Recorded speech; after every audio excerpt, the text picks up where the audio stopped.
Bonjour très chers internautes, nous venons de passer la deuxième et dernière partie du face-à-face et c'était chaud. Je crois que la situation est urgente vu l'interprétation ecclésiastique de la venue de Christ, parce que vous allez le comprendre non, en suivant le face-à-face que nombreux sont ceux qui sont en train de prêcher pour Jésus ou au nom de Jésus, espérant que ce dernier viendra, mais ils ne savent pas qu'ils sont en réalité en train de prêcher contre lui, parce que si il ne revient pas au temps où il avait prévu qu'il devait revenir et de la manière qu'il devait revenir, alors cela fait de lui un faux prophète. Et c'est comme ça que les gens sont en train de s'aimer l'incrédulité au lieu de prêcher la foi pour emmener les gens à croire. Mais effectivement, je n'aimerais pas juste vous priver de ce privilège de suivre. Alors suivons le face-à-face et je crois que le Seigneur bénira quelqu'un et vous serez vraiment édifiés. Merci. Voilà, nous sommes là. Le pasteur Aouli a peur de ça, mais c'est pas grave. Il n'a pas peur. Docteur Mbota, vous avez peur de ça aussi? Ok. Alors, sur le face-à-face aujourd'hui, la suite et certainement la fin de ce face-à-face autour de la seconde venue de Jésus-Christ, le Christ Jésus, dont on parle ici tous les jours. Pour le docteur Boris Mbota, il nous l'a dit dernièrement, Jésus ne reviendra plus parce que il était déjà revenu, je pense, 30 ou 40 ans après sa crucifixion. Pour le pasteur Pascal Owili, c'est une hérésie. Le docteur Renaud Boris Mbota se perd. Il lit peut-être la Bible à l'envers parce que tout ce qu'il dit n'est pas juste. Et donc, nous allons clore avec ce débat. À la lumière des Écritures, nous aimerions bien que le docteur Mbota nous démontre davantage que Jésus-Christ ne reviendra plus et que le pasteur Owili, avec des arguments, puisqu'on avait dit qu'il ne s'était pas bien préparé, certainement qu'il s'est bien préparé, il va nous démontrer que non, Jésus-Christ revient et nous avons peut-être raison de l'attendre. Bonjour à vous. Bonjour monsieur le journaliste. Pasteur Pascal Owili, nous vous donnons la parole. Vous avez 2 minutes pour nous convaincre que Jésus-Christ revient bientôt. En fait, il s'agit, par la grâce de Dieu, de bénir le Seigneur parce que nous avons l'occasion d'édifier le peuple de Dieu afin qu'il ne se laisse pas égarer. Et excusez-moi de vouloir prendre votre place, M. Diaz, loin de moi cette intention. C'est plutôt demander à mon confrère, mon co-débatteur devant moi ici, M. Mbota. Es-tu chrétien ou païen? Crois-tu en Jésus, oui ou non?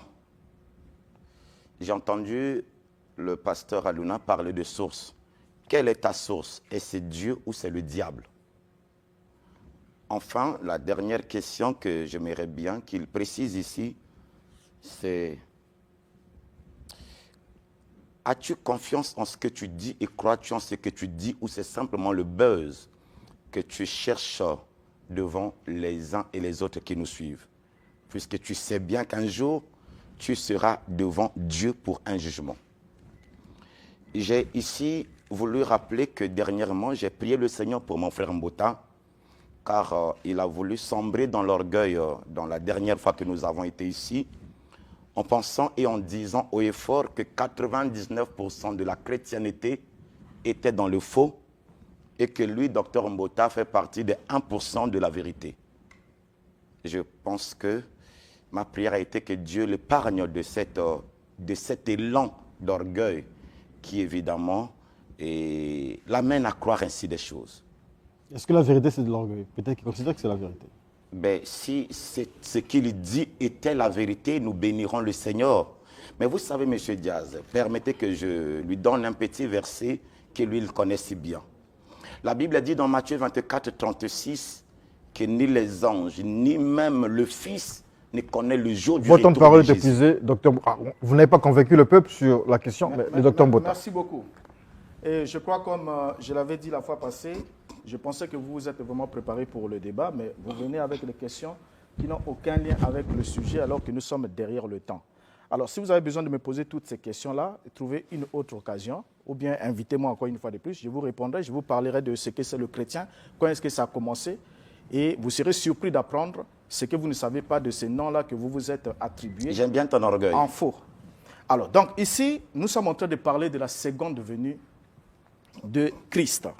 Et je l'ai dit ici, Et je leur ai dit encore que la seconde venue de Christ fait partie de l'histoire depuis le 1er siècle.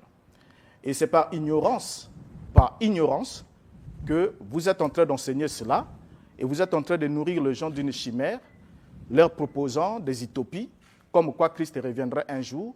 Et du coup, chaque fois que le monde est dans un certain événement, un certain mouvement, vous y voyez un signe et vous cherchez à l'attribuer comme étant le signe précurseur d'une certaine venue de Christ, alors que vous n'êtes ni les concernés, ni dans le périmètre géographique concerné par cette prophétie, ni dans le timing de l'accomplissement de cette prophétie. Alors, pour continuer ensemble avec vous, puisque vous n'avez pas appris la fois passée, j'aimerais d'abord vous souligner que pour parler de la seconde venue de Christ, nous devons d'abord nous poser 3 grandes questions. Les questions sont lesquelles? Quand devrait-il venir? Parce que c'est lui qui devrait arriver, qui doit nous dire quand est-ce qu'il devait arriver, quand devrait-il venir, comment devrait-il venir et pourquoi devrait-il venir. Or, en lisant la Bible, nous trouvons des versets clairs qui démontrent que la seconde venue de Christ ne pouvait pas se réaliser au-delà du 1er siècle. Je vous prends juste un exemple pour vous introduire, afin que vous compreniez.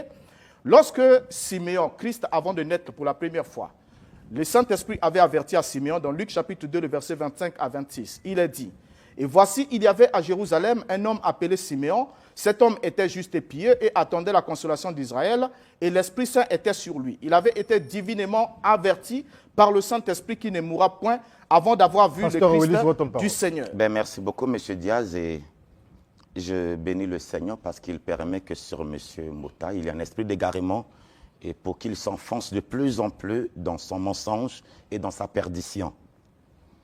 Vous savez, la Bible dit dans Matthieu chapitre 24, verset 36, et même dans Marc 13, verset 32, qu'en ce qui concerne l'avènement du Fils de l'homme, puisque les disciples aussi se posaient bien la question, Jésus dit que ni le Fils, ni les anges ne connaissent quand est-ce que le Fils doit revenir. Alors Dieu a fait l'exclusivité à M. Mbota et à lui seul de lui révéler quand est-ce qu'il était déjà revenu et en quelle année, quel jour, quels sont les écrits qui le démontrent. Malheureusement, depuis le dimanche passé, M. Mbota ne fait que perdre le temps à ceux qui veulent être édifiés. M. Diaz, si et seulement si Jésus ne reviendrait pas comme M. Mbota le prétendrait, alors sur quoi est basée l'espérance de M. Mbota qui pourtant se fait appeler docteur? Docteur de quoi d'ailleurs? M. Diaz, vous savez, il y a beaucoup de personnes qui nous suivent et qui ont besoin du salut. Et M. Mbota travaille certainement pour son maître. Et son maître lui a donné la mission de pervertir la foi de plusieurs. C'est qui son maître? Il faut qu'il nous le dise ici et maintenant d'ailleurs. Qui est son maître et pour qui travaille-t-il?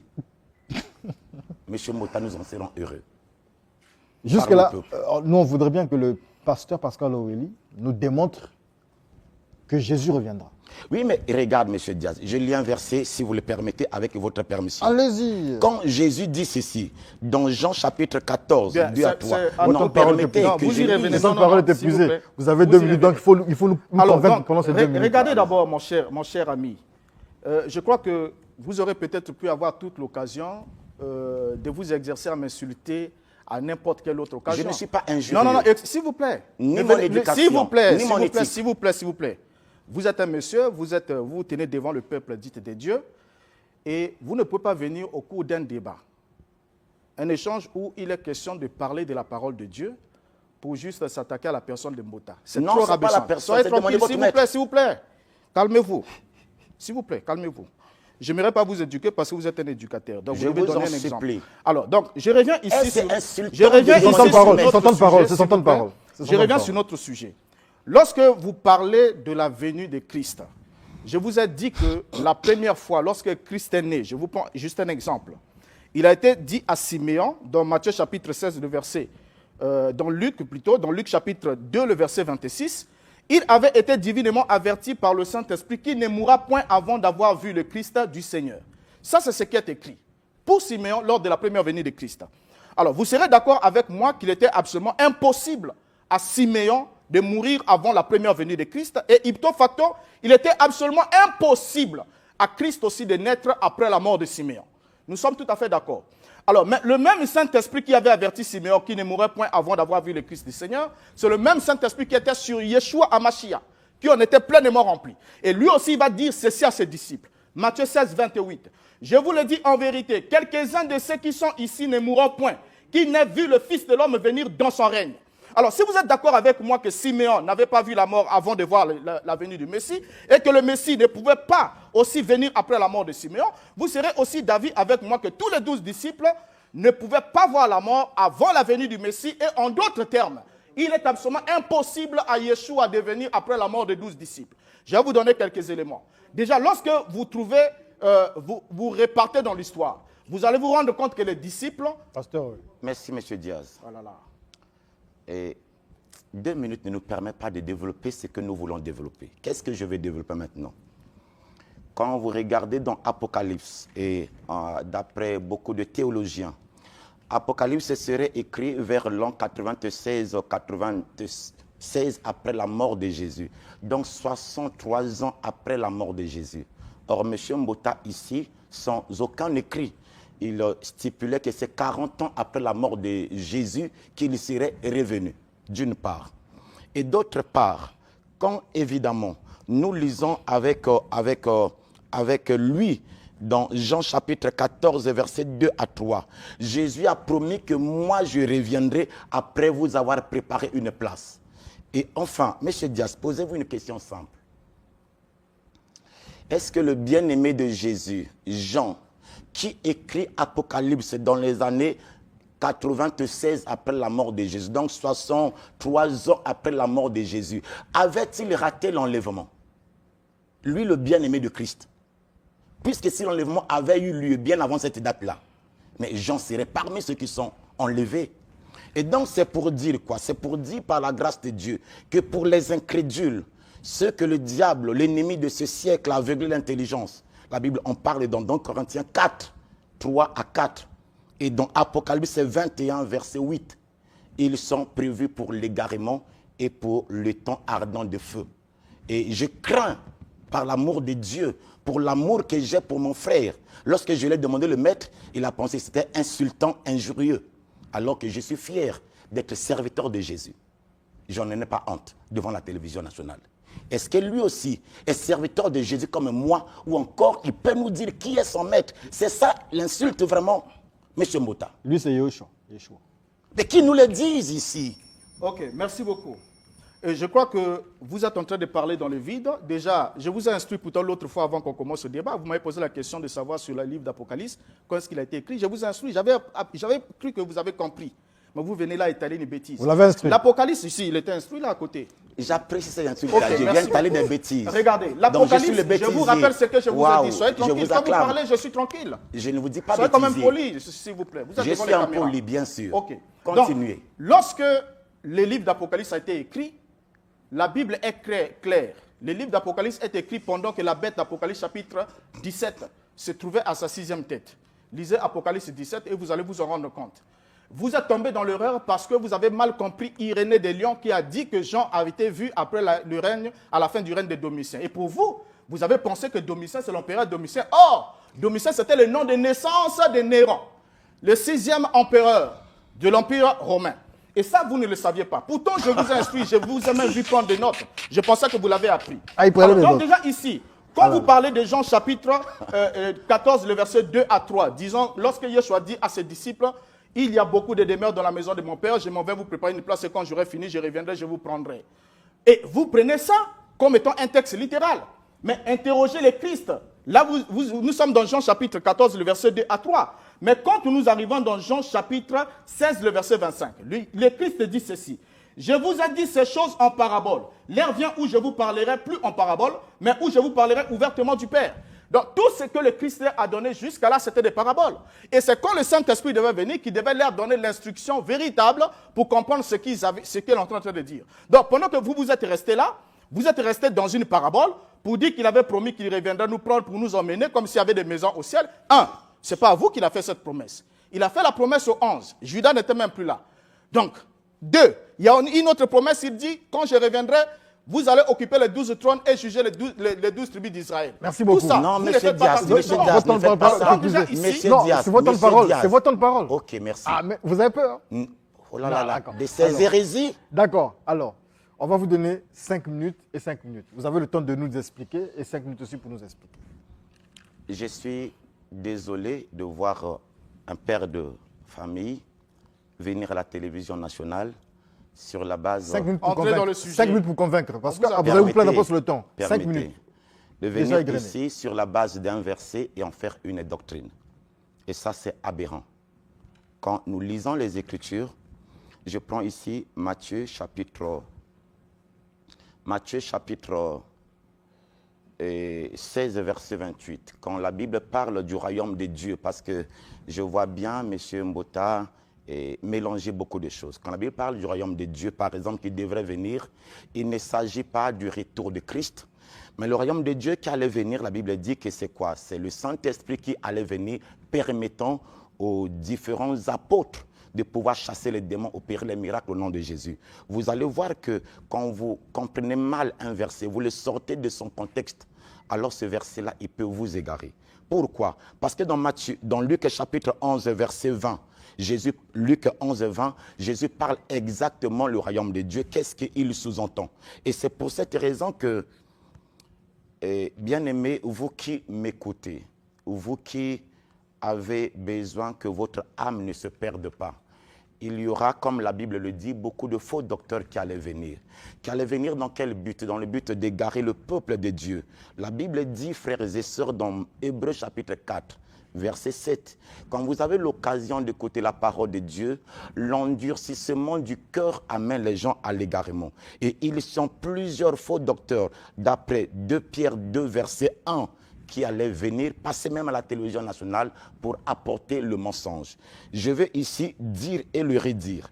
Permettez, bien sûr, qu'il y a des gens ici qui se comportent en ennemis de la croix et qui apportent un faux Christ, un autre faux évangile. La Bible nous demande d'appeler ces gens des anathèmes, c'est-à-dire que des gens qui ont le but d'égarer plusieurs. Vous n'êtes pas obligé de vous laisser égarer par des gens qui ont la mission de l'ennemi d'égarer votre foi. Qu'est-ce que je veux dire en fin de compte? Le Christ qui nous a promis que je m'en vais vous préparer une place ne l'a pas dit aux Juifs. Il a dit à tous ceux qui croiraient en lui. Deuxièmement, lui qui a dit que de même qu'il est monté, le Jésus qu'on a vu monter, il reviendra de la même manière. Il ne reviendrait pas dans une maison. Il ne reviendrait pas dans un seul endroit. Parce que lorsque quelqu'un dit qu'il y avait un périmètre géographique de l'accomplissement de la promesse de Dieu, vous voyez de telles hérésies, de tels égarements ont pour but de détruire la foi de ceux qui ne sont pas affermis. Frères et sœurs, retenez votre espérance. Ils sont très nombreux, ceux qui viendraient pour dire, le Christ est déjà venu. Nous l'avons vu ici, nous l'avons vu là. Je croyais par la grâce de Dieu que quelqu'un viendrait à la télévision nationale dire, lisez tel verset, il est confirmé que Christ est déjà venu. Lisez tel verset, il est confirmé que Christ était déjà venu. Et donc l'espérance d'attendre le retour de Jésus serait vaine. Or, nous le savons tous bien, la foi chrétienne est tout entière.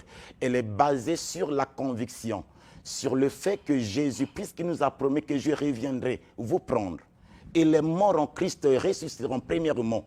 Et nous qui sommes restés en vie, nous monterons avec lui dans les nuées. Cette parole-là, elle n'est pas passée, elle est toujours d'actualité. Et que dire encore? Lorsque quelques-uns ici parlent de ce que Simeon avait reçu de Dieu, la promesse, qu'il ne mourrait pas, il verrait le Christ naître. Mais bien sûr que Dieu a accompli sa promesse. Le Christ a été présenté au temple avec Anne la prophétesse, qui était ce jour-là, là également, et qui s'est réjoui de l'avènement de la première naissance, donc du premier avènement du Fils de l'homme. Nous attendons le second retour de Jésus. Ils sont très nombreux, ceux qui égaraient le peuple disant que c'était pour 2000. Il n'a pas donné de date. La date n'a jamais été spécifiée, elle n'a jamais été connue. La Bible dit, comme les douleurs surprennent une femme qui accouche, évidemment, il en sera du retour de Jésus. Et même pendant que certains sont en train de travailler pour le diable, pour égarer la foi de plusieurs, il peut revenir maintenant. Mais ne vous laissez pas égarer parce que votre vie est plus précieuse. Qu'est-ce que nous avons sur cette terre qui sera éternel? Et c'est pour cela, frères et sœurs, faites la différence entre ceux qui travaillent pour un buzz, avoir des vues, et ceux qui travaillent pour le salut de leurs âmes. Nous ne venons pas ici pour plaire à quelqu'un. Nous ne venons pas ici pour influencer quiconque. Mais nous venons parce que nous croyons au salut de nos âmes. Nous savons que nous qui sommes là encore en vie, nous sommes là pour un temps. Bien, et ce temps, stop, s'il vous plaît. Vous avez parlé pour ne absolument rien dire. Matthieu chapitre 16, le verset 28. Donc pour vous, Matthieu chapitre 16, lorsque le Christ dit, quelques-uns de ceux qui sont ici, debout, qui m'écoutent ici, ne mourront point, avant qu'ils aient vu venir le Fils de l'homme venir dans son règne. Et pour vous, la venue du Fils de l'homme dans son... Non, soyez tranquille. Prenez note, si vous avez un temps de parole, vous allez rebondir. comment j'écrirai des hérésies? S'il vous plaît. Soyez poli, s'il vous plaît. Je suis un poli, Je comme vous vous le le dites. répète, s'il vous plaît. Au docteur Permettez Mbouta que je développe. son temps de parole. Je vous ai laissé 5 minutes pour Pas de parler m'insulter. et vous n'avez rien dit sur le sujet. Alors donc, Matthieu chapitre 16, le verset 28, le Christ dit « Quelques-uns de ceux qui sont ici ne mourront point ». Or, le jour de la Pentecôte, jusqu'à ce que, du moment où il a dit cela, et le jour où le Saint-Esprit est venu le jour de la Pentecôte, aucun de ceux qui étaient là n'était mort. Aucun. Pas un seul. Donc ça, c'est déjà un élément que vous devez retenir. Alors, donc, lorsque vous dites dans Actes chapitre 1, le verset 11, il a dit « Il reviendra de la même manière que vous l'avez vu alors au ciel ». Oui, mais c'est la vérité. Mais comment est-ce qu'ils l'ont vu aller au ciel? Un, il est parti au ciel devant ses disciples. Donc, de deux, il doit revenir devant aussi ses disciples, devant ses témoins. C'est ce que vous n'avez jamais compris dans ce passage. Et c'est comme ça que Yeshua leur dit que quelques-uns de ceux qui sont ici ne mourront point. Alors ça, c'est la vérité. Soit il a dit la vérité, soit il a menti. Il faudra qu'on soit clair. Soit le Christ, s'il n'est pas venu avant la mort de tous les disciples, ça veut dire soit il a menti aux disciples, soit Dieu le Père qui l'a inspiré l'a induit en erreur, et soit le rédacteur mathéen a dit des choses que le Christ n'a pas dit. Or, c'est vous qui ne comprenez pas. La seule solution en finish, c'est que c'est vous qui n'avez pas compris ce que vous lisez, parce que vous êtes dans la puissance de l'égarement, pensant que le fait que vous êtes devant une certaine masse de gens, non, vous vous prévoyez que voilà, je suis ceci, je suis cela. Mais alors que ce n'est pas le cas. Maintenant, ici, lorsque nous prenons les Écritures, nous savons que, selon l'histoire, le dernier à mourir d'une mort naturelle, c'était Jean. Jean est mort autour de l'an 100. Or, le dernier à mourir, c'est Jean. Il est mort à la fin du 1er siècle. Mais le Christ dit qu'avant que vous tous qui êtes là ne puissiez mourir, moi je dois revenir. Donc le dernier apôtre à mourir, c'est Jean. Et le Christ ne pouvait pas venir après la mort de ce dernier. Maintenant, ce que vous ne comprenez pas et ce que vous avez aussi enseigné comme erreur à beaucoup d'autres personnes, c'est que dans Matthieu chapitre 24, lorsque le Christ parle, il est en train de donner une réponse à une question précise qui lui a été posée. Quand cela arrivera-t-il? Quel sera le signe de ton avènement et de la fin de l'âge, ou de la fin de l'ère, ou de la consommation du temps alloué pour les Juifs? Or, lorsque le Christ donne la réponse, tout ce qu'il dit, ce sont des éléments pour identifier la destruction du temple, qui était un événement concomitant à sa venue. Parce que son avènement, pour la destruction du temple, la fin du règne de l'Israël en tant que nation de 12 tribus, devait s'accomplir au même moment. Maintenant, regardez ce que l'un des historiens, depuis le 3e siècle, a dit, de l'Église bien sûr, Eusèbe de Césarée. Je vais lire ce qu'il va dire. Il nous dit ce qui suit. Là, nous sommes au 3e siècle. Il dit, quand alors nous voyons ce qui était autrefois prédit pour les nations s'accomplir de nos jours, et quand les lamentations qui ont été prédites pour les Juifs et l'incendie du temple et sa désolation totale peuvent également être vues comme maintenant pour s'être produits selon la prédiction, nous devons certainement aussi convenir que le roi qui a été prophétisé, le Christ de Dieu, est venu, puisque les signes de sa venue ont été montrés dans chaque cas que j'ai traité pour avoir été clairement accomplis. Alors, si Eusèbe de Césarée, qui a vécu au moins 2 siècles beaucoup, Diaz, après l'événement, permettez, je vous en supplie. L'événement dont il est fait mention. Vous avez 3 minutes, 3 minutes, on va chuter. Oui. Monsieur Diaz, je bénis le Seigneur parce qu'il permet que nous puissions éclairer sur cette fausseté que les gens subissent dans leur maison et leurs oreilles en souffrent ce matin. Mon frère ici présent, il se contredit. Vraiment, je prie que Dieu le fasse sortir de l'égarement, de l'aveuglement. Il vient de dire ici que Jean est mort vers l'encens. Et si Jean est mort vers l'encens, tous les apôtres n'ont pas eu la même longévité. Et si donc Jean est mort vers l'encens, et que Jésus, d'après ce qu'il a dit, est venu 40 ans après avoir été enlevé au ciel, est-ce que vous ne voyez pas que c'est la brouillabaisse? C'est qu'il dit des choses qu'il ne comprend pas lui-même. Parce que comment pourrait-il justifier le fait que vers l'encens, Jean meurt, l'enlèvement avait déjà eu lieu, les apôtres sont partis, est-ce qu'il y aurait un troisième enlèvement ou encore une troisième venue de Christ? Ça n'a aucun sens. Et pire encore, s'il se complaît dans sa foi, à baser sa foi sur les écrits des historiens, d'après ce qu'il est en train de dire ici, de lire, il en est totalement libre. Mais quant à ceux qui m'écoutent ici par la grâce et l'amour de Dieu, nous voulons bien que votre foi ne vacille pas. La foi dit quoi? La foi dit que ce que vous avez entendu de moi, ce que vous avez retenu de moi, même si un autre ange descend du ciel vous apporte le contraire, ne le croyez pas. Et c'est ce que Paul a enseigné à son église et à ceux qui croyaient au retour de Christ. Nous sommes de ceux qui croyons au retour de Christ. Et je parie par la grâce et l'amour de Dieu que mon frère ici présent, même s'il ne croit pas au retour de Christ, alors sur quoi est basée sa foi? Et donc, il nous dit clairement qu'il ne prie pas, qu'il ne croit pas. Je termine, M. Diaz. Merci beaucoup. Et je crois qu'en étalant tous les éléments que je vous ai apportés, même si vous dites qu'aujourd'hui, vous ne croyez plus au fait des historiens, ce que les historiens ont dit, mais pourtant, je ne sais pas si dans votre Bible, vous avez un verset qui vous dit qu'Apocalypse a été écrit en 96. Vous tenez cela d'Irénée. Irénée, c'est un historien de l'Église. Et ça, déjà, vous êtes contre votre propre doctrine. Alors, donc déjà, vous devez prendre note et puis apprendre, c'est toujours important. Alors, j'aimerais apporter encore un autre élément pour justifier toujours le moment de la venue du Fils de l'homme. En plus des apôtres qui devaient être témoins de son avènement, Yeshua avait ajouté aussi la classe religieuse juive, c'est-à-dire Caïphe et tout le Sanhédrin, cette classe religieuse devrait aussi vivre.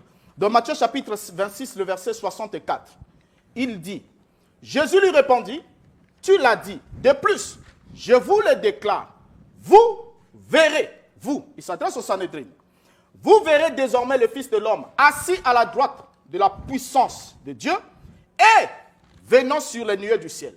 Donc, les deux choses-là, le Sanhédrin devait le voir. Or, lorsque Yeshua leur donne cette parole, il est en train de combiner le psaume 110 et Daniel chapitre 7, le verset 3.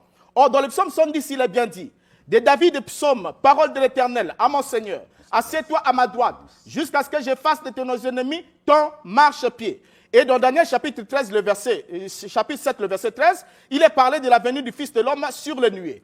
Or, la première partie qui mentionne que le Christ doit s'asseoir à la droite de Dieu a été largement acceptée par tout le monde. Parole épuisée. C'est la fin du face-à-face. J'ai simplement une question à vous poser à tous les deux. Qu'est-ce que ça peut changer que Jésus revienne, permettez-moi de dire encore, et que Jésus ne revienne pas? Ça change quoi? Vous permettez, M. Diaz? Oui, en une seule, on n'a plus de temps. Oui, bien sûr. Lisez dans vos maisons 2 Thessaloniciens chapitre 2, verset 2. De ne pas vous laisser facilement ébranler dans votre bon sens, de ne pas vous laisser troubler, soit par quelques inspirations, par quelques paroles ou par quelques lettres qu'on dirait. Vous ne répondez pas à ma question, le temps de... Je vous ai posé une question. Qu'est-ce que ça va changer? Que Jésus revienne ou pas? Oui. Qu'est-ce que ça peut changer dans lorsqu'on dit que Christ ne revient pas, c'est que toute la chrétienté, elle est fausse. D'accord. Ok. Qu'est-ce que ça peut changer, le retour ou non de Jésus? Le retour ou non peut changer dans quel cadre? Dans le cadre où, lorsque on croit que Jésus viendra un jour, c'est-à-dire que ce qu'il avait promis, il reviendra. Ça veut dire qu'on est en train de prêcher un Christ menteur, un faux prophète, qui a prédit exactement à ses disciples fidèles qu'il a enseignés pendant des années l'intervalle de temps où il devait revenir. Il n'y Et a en pas plus, prévu soyez tranquille, s'il vous d'intervalle. plaît. On ne peut pas vous séparer. Et ensuite, on va appeler comme ça. Il va revenir L'apôtre 2 Phila, minutes rapidement, plus si vous tard. pouvez Or, nous rejoindre. La prophétie biblique ne peut pas être L'apôtre Phila, s'il peut nous rejoindre, on va Monsieur prendre Diaz. simplement l'apôtre temps, Phila. Jésus ne Il n'y a l'a pas de micro. jamais L'apôtre Phila, défini. rapidement, s'il vous plaît. Ouais, Permettez-nous de vous Il prendre. dira la même chose. Non, Il c'est n'a pas grave. jamais défini le temps. L'apôtre Phila, il n'y a pas un micro, rapidement. Lui qui ne connaît pas le temps. Bon, il va simplement sur. Ah, il a un micro déjà. L'apôtre Phila a un micro. Bonjour, apôtre, on vous prend au dépourvu, c'est vrai. Est-ce que Jésus reviendra? Vous avez suivi les deux. Si les deux sont basés sur la parole de Dieu, il est clair que Jésus-Christ reviendra. Maintenant, ça dépend de l'angle sous lequel chacun se tient. Mais à la lumière des Saintes Écritures, ceux qui croient que Jésus revient, je pense qu'ils font bien. Ils sont basés sur l'espérance des promesses de Christ et des confirmations des apôtres. Je pense que certains signes montrent que Jésus-Christ reviendra. Et dans 1 Corinthiens 15, nous avons des paroles d'espérance que si Christ n'est pas ressuscité, donc l'espérance de la résurrection quand il viendra aussi est vaine, notre foi est vaine. Donc je crois que il est mieux de croire à la simplicité des Saintes Écritures. Christ reviendra. Merci beaucoup. Bon, des secondes. Est-ce que l'apôtre Phila pourra nous faire l'honneur qu'on revienne parler de la résurrection? Parce que je sais que c'est ce qui embrouille mon frère. Et peut-être que vous aussi vous êtes dans ça, je ne pense pas. Mais qu'on revienne, qu'on parle de la J'apprécie résurrection, beaucoup vos pour voir insultes. comment cela s'est réellement accompli. Il n'y a pas de problème. Merci. Merci beaucoup. C'est la fin de Face à Face. Et la suite, c'est avec l'apôtre Richard Phila Sainte-Eude qui est déjà là et Maître Anaël.